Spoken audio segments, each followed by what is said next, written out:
Thank you, Mr. Speaker. Good evening to the educators and members of the House. I am Nicholas Isaiah as the first speaker for the opposition team. The motion for our debates is that teaching and learning technical subjects in ILKBS should be conducted in English. Our team agree with the definition given by the government, but we disagree with the argument that been given by the Prime Minister. But the most important thing is we disapprove with tonight's motion. Tonight, as the first speaker of the opposition team, I will crush the government's arguments and reinforce our stance that teaching and learning of technical subjects in ILKBS should not be conducted in English. I will be talking about communicative language teaching and English language learning anxiety, while my colleague Aaron will talk about mother tongue, an alternative way of learning English. Before I present my first point, I would like to rebut some of the points given by the Prime Minister. Just now, the Prime Minister said that importance of English in entrepreneurship and importance of English in the industry.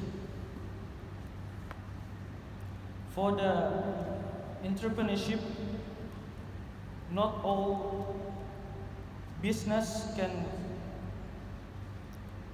can be used in English. And for the industry, all safety signs in electrical or any department are not all in English, because I've seen signs that used in Malay.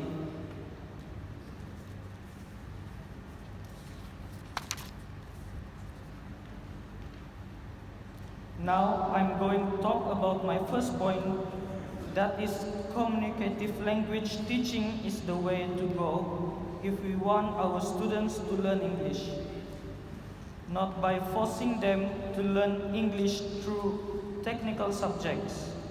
The Malaysian Curriculum Development Center proposed communicative language teaching, or CLT in short, in 1974 for English language syllabus.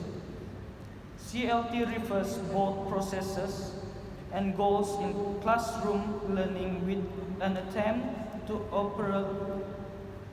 operationalize the concept of communicative competence. Communicative language teaching is an approach to teaching English as a second language, or ESL, or English as a foreign language, emphasizing interaction as both the means and the ultimate goal of learning a language. CLT is a syllabus adopted for English language learning, but at university, aiming to get learner engaged in real-life communication in the English language. This communicative language teaching is effective enough to teach students about communicative English. Therefore, it is unnecessary to burden the students and instructors of ILKBS to have the teaching and learning of technical subjects in English. For my second argument is about anxiety of learning technical subjects because of English. Anxiety is defined as the feeling of tension and apprehension experienced by students in the classroom.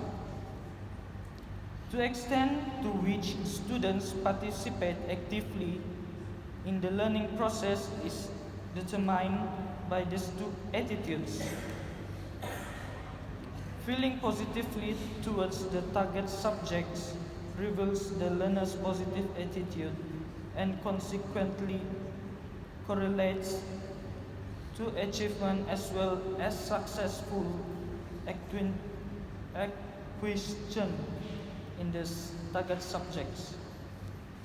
On the other hand, students who have negative attitudes are associated with feelings such as uneasiness, frustration, self-doubt, and apprehension, resulting in undue stress on the students particularly when they are expected to appreciate actively within the classroom. So when this anxiety gets uncontrollable, students will lose their mood to study and they will start to skip and consequently will fail the exam. So fellow members of the House, in conclusion, learning technical subjects require understanding which work even more efficient when taught in our own language. Lastly, I would like to leave you with this thought. It is not the language usage that needs to be highlighted in education, but rather the education system method. Thank you.